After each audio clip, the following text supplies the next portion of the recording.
Hey, what's up guys? How we doing?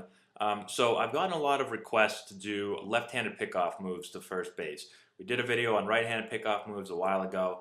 Never got around to left-handed pickoff moves. So we're going to do that today. We're going to look at Andy Pettitte, who had one of the better pickoff moves in the game from a left-handed pitcher. Picked off a ton of base runners. So we're going to go over his move, a couple things to keep in mind to help make your move even better.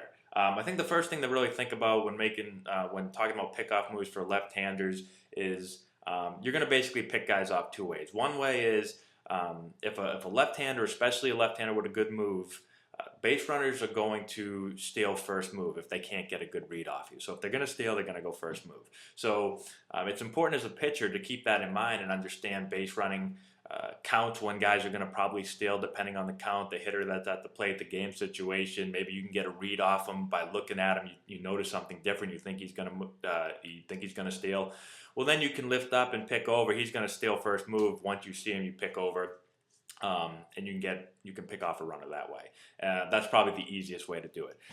Then you're going to have your conventional pickoff move where you actually have such a good move that you either catch the guy at first base napping, or maybe he starts to lean because he thinks you're going to the plate and you pick over. You can pick a guy off that way. And that usually happens with guys that have great moves to first base. So first let's watch Andy Pettitte do it, and then we'll talk a little bit more about it.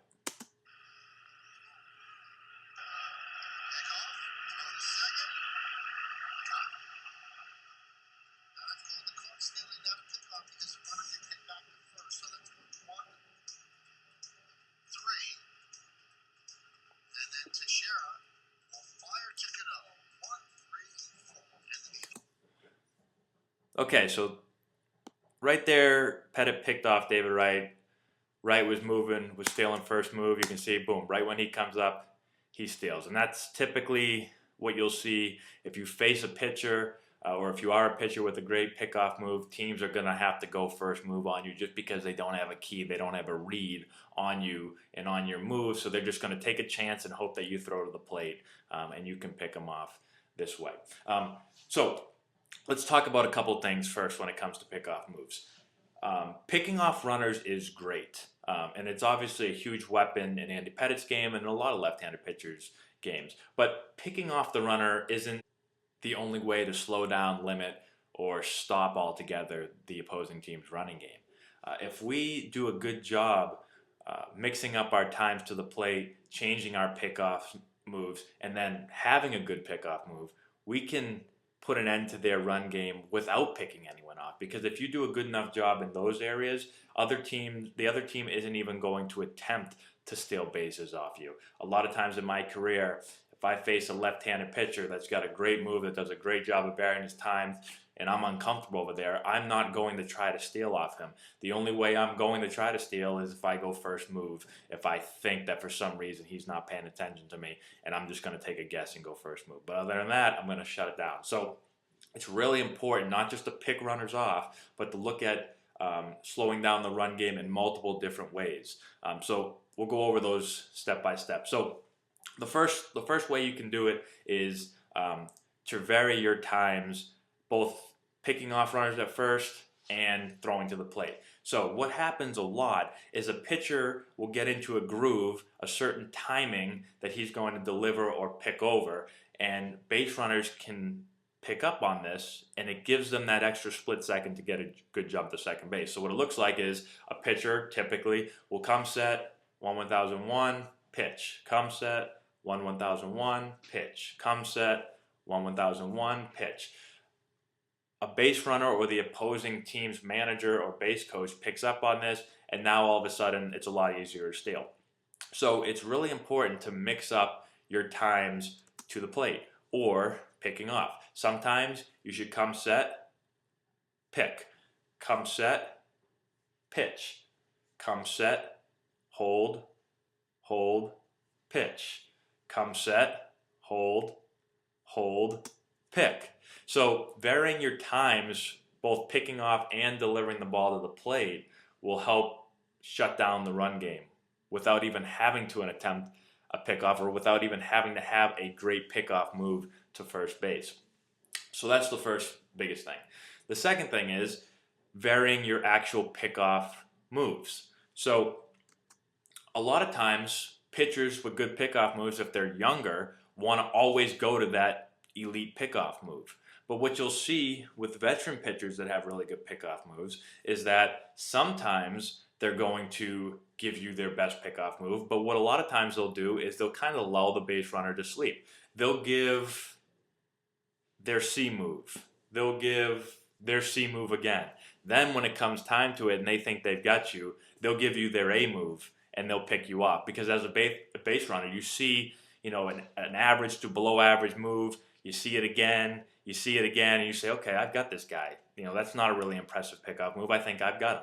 And then all of a sudden they throw in their A pickoff move and you're dead over there. So that's the biggest thing is mix in different pickoff moves. Do a couple of high leg kicks, maybe do a couple of slide steps, do a couple of C pickoff moves, do a couple of A pickoff moves, mix and match, and you'll be surprised at how easily you'll be able to, again, lull a base runner to sleep and pick him off with your best pickoff move. And lastly, another huge thing that all pitchers need to keep in mind is that you need to practice your pickoff moves. You need to practice mixing up your times to the plate. You need to practice mixing up your different pickoff moves because it's not going to happen by accident. You actually have to put thought behind it, and you can't just expect to be able to do it out there on game day. But you should take some time and practice to work on it. Go through a little simulated event. Pretend there's a base runner on first base if you're not able to get one, and work on mixing up all of those things. Pitchers that have great pickoff moves, most of them, I would guess, didn't just wake up one day and have great pickoff moves, but they actually practiced to make them as good as they possibly could. And one huge important thing that I probably should have mentioned a few minutes ago is that if you can make your pickoff move as a left-hander look like you're delivering the ball to the plate, you will be successful in picking off runners. If we go back and look at Andy Pettitte's move again, one thing you'll notice, although the runner is going first move, if he wasn't, you'll see Andy Pettitte pick up, you'll see him start moving here. At this point right here, it looks like he's delivering the ball to the plate. And I wish I had another angle of Pettitte throwing the ball to the plate because everything looks the same. It looks like he's starting to lead down the mound with his hip, drive towards the plate, and it's not until right here that he starts to go at that 45-degree angle, land, and throw. But from the opposite view, from the view of the runner at first base and the first base coach, this all looks like he's going to the plate, and then all of a sudden, at the last second, he goes for the pickoff move.